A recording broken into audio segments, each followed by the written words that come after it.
see, and once again, I can see Jeff's getting a little antsy. I'm gonna let him kick this one off. The Pittsburgh Steelers, another above 500 season. They missed the playoffs, but they worked themselves into a winning record after being they had a bad start to the season. It was an atrocious start to the season, and everybody was like, "Well, Pittsburgh, they drafted in the top 5 for the first time in 50 years," and that didn't happen because Mike Tomlin is not a quitter and he's not a loser.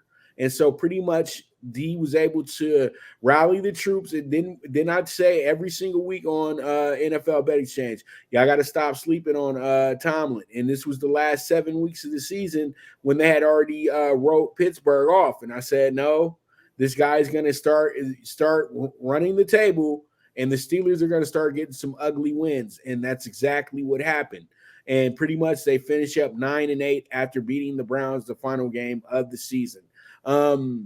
But this year, a lot of people are still not taking the Steelers seriously because they don't believe Kenny Pickens is the guy.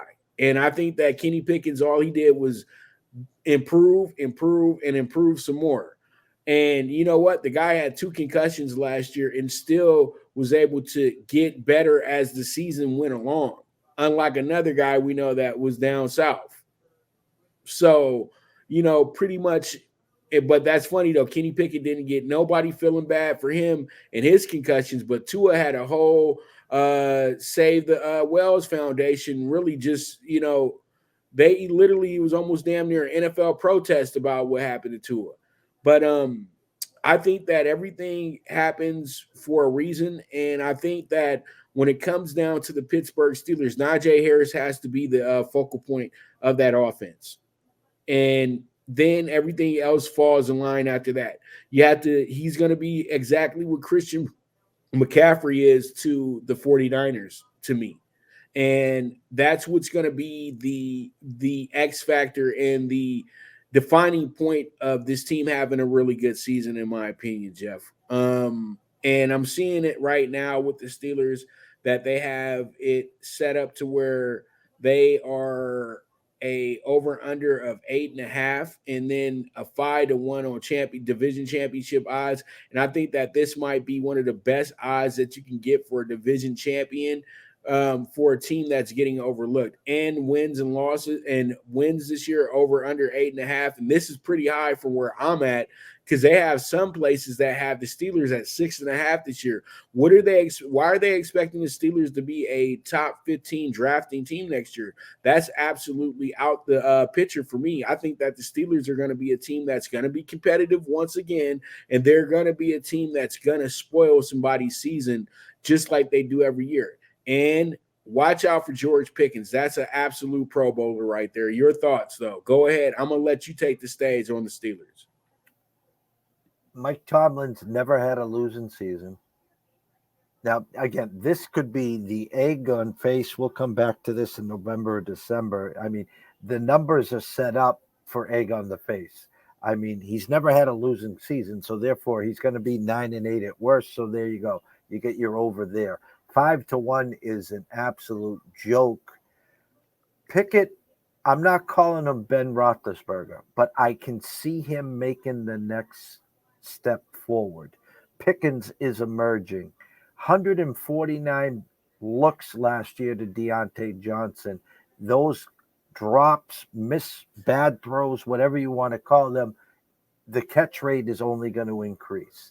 Najee Harris, Jalen Warren, Pat Frymouth. They draft the tight end from Georgia, Darnell Washington. And I'll say this right now. They probably, if healthy, they go as far as Watt. If Watt can stay healthy and play 15, 16 games, have the best defense in this division.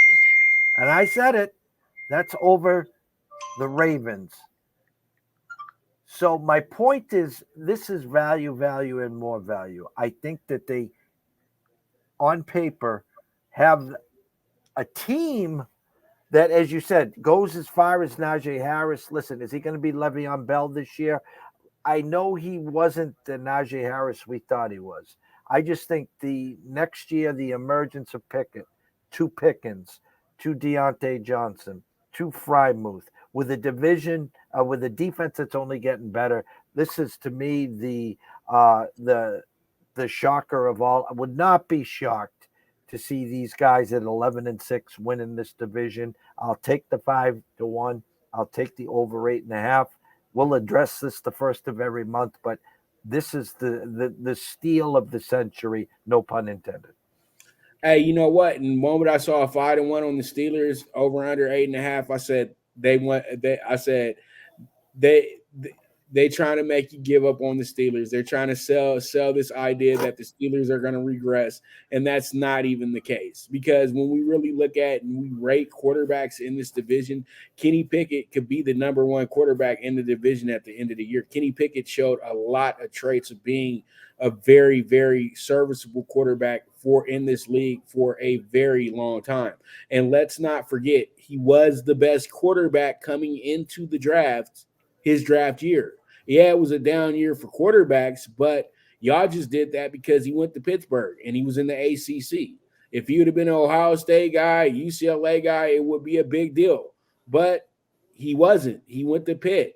And I said, him going to Pitt should really get you even more excited because guess who else went to Pitt? Dan Marino. And what the Steelers are doing is they made up for not drafting Dan Marino. So you guys have to understand it's a real movie getting written in Pittsburgh now. Y'all thought they loved Ben. They're gonna really love Kenny because Kenny's a hometown kid. It's different. It's not a guy that just was a miracle quarterback for you. This guy is actually one of you. So it is what it is. You know what I mean? So pretty much there that is. And let's go ahead, take our first commercial break. When we get back, it's time to talk about the NFC.